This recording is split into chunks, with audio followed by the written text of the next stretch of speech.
네,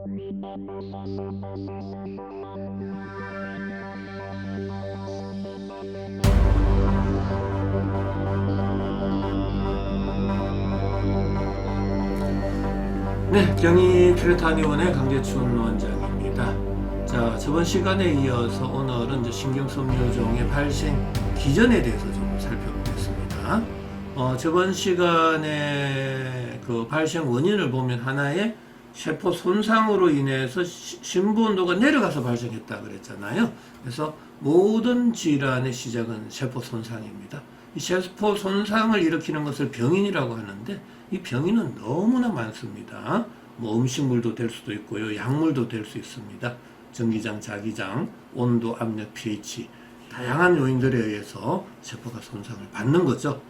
바로 그때 이제 세포 내 미토콘드리아에서의 기능이 떨어지고 ATP의 합성에 장애가 생깁니다. 이 ATP가 자꾸 이렇게 분해되는 과정 속에서 우리가 열 에너지가 발생하는데, 그 열 에너지 발생량이 줄어들고, 바로 그때 뇌를 포함한 오장육부의 온도, 심부 온도가 내려가게 된다라는 이야기죠. 자, 그러면 체온 조절 중추 시상하부에서는 가만히 있지 않죠. 빨리 체온의 항상성을 유지하기 위해서 손발끝에서부터 모공을 닫아버립니다. 그 이후에 밥을 먹고 활동을 하면 열은 발생하는데, 그 열 에너지가 원활하게 방출이 안 되는 거죠. 그러면 몸속에 있는 열 에너지는 어느 한 곳으로 가져야 되거든요. 그게 바로 신경섬유 조직으로 이렇게 과도하게 쏠려버렸다라는 이야기예요. 그럼 신경섬유의 표면의 온도가 올라가고, 그게 바로 염증이 되는 거거든요. 온도의 상승은 표면 장력의 약화와 응력의 강화 현상이 발생하잖아요. 바로 그때 이제 조직이 변형이 되기 시작하는 겁니다. 바로 융기가 되고 비대가 되고 돌출이 되는데, 그때 구진, 결절, 종기, 종양이 된다 이 소리죠. 자, 종기, 종양이 신경섬유에서 발생될 때 신경섬유종이다라는 이야기고요.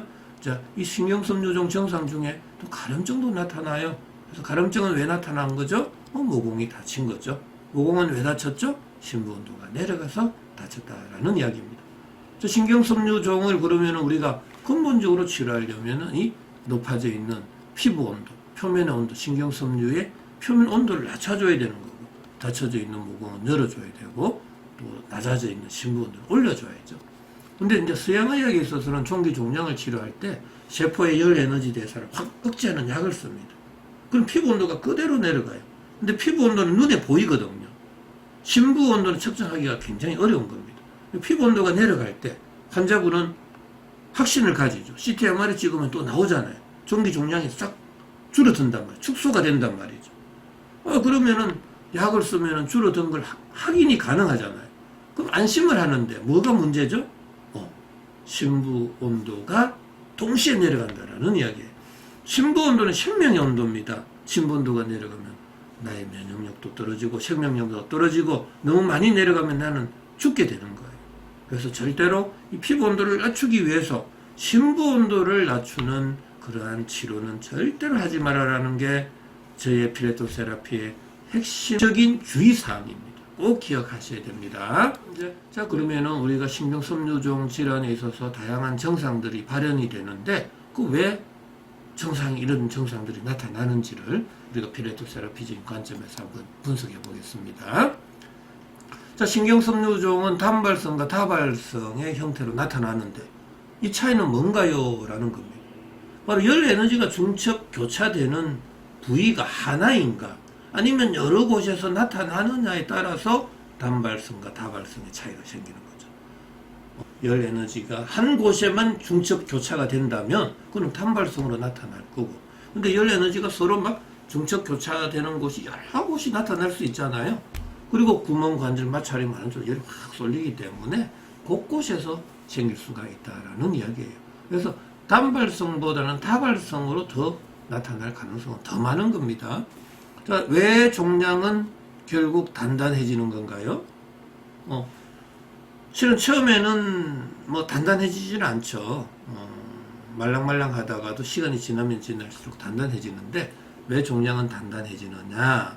바로 그 높아져 있는 그 종양 부위는 염증 부위입니다. 근데 염증 부위는 피부 온도가 많이 올라가 있는 곳이고, 피부 온도가 올라갔다는 소리는 끌어당기는 표면 장력과 밀어내는 억력이 공존을 하고 있죠. 그래서 고무줄을 양쪽에서 잡아당기는 현상과 같은데 고무줄이 단단해지듯이 조직도 단단해진다라는 걸 알 수가 있죠. 우리가 삼겹살을 굽지 않을 때는 말랑말랑 하잖아요. 근데 굽고 나서 조금만 식으면 단단해지잖아요. 바로 그 현상이다. 이렇게 생각해 주시면 되겠습니다. 자, 피하 조직은 거대하게 왜 비유가 되는가? 그러니까 그 종양 부위는 온도가 높다 그랬잖아요. 그럼 종양 그 부위의 피하 조직도 그쪽으로 열이 막 쏠렸다라는 이야기죠. 그럼 열이 많이 쏠리면 표면 장력은 약해지고 억력, 밀어내는 힘이 강해지니까 그 조직이 막 이렇게 비대, 팽창하게 되는 거죠. 그래서 결국에는 종양으로 빠지게 되는 거고요. 그래서 지방 덩어리가 막 쌓일 수가 있다라는 이야기입니다. 자, 피부에 발생된 종양은 연성의 소결절로 피부에 왜 돌출되는가? 그러니까 억력이란 말이죠. 조그만 구진과 결절로 나타났다가 시간이 지나면 지날수록 종양으로 계속 돌출이 된다라는 이야기입니다. 너무나 쉽지 않습니까? 이렇게 세포열 에너지 대사적인 관점, 피레토 세라피적인 관점으로 바라보니까 신경섬유종도 궁금한 게 다 사라지는 거예요. 그래서 이러한 정확한 이해를 할 때 우리는 근본적인 치료가 가능하다라는 거고, 그래서 저도 신경세포종에 대한 치료 사례가 있다는 이야기입니다. 자, 다음 시간에는 이제 신경섬유종의 치료 원칙과 치료 방법, 주의사항들에 대해서 살펴보겠습니다. 자, 채널 고정하시고요. 계속해서 좀 시청해 주시기 바랍니다. 자, 오늘도 건강한 하루 되시기 바랍니다.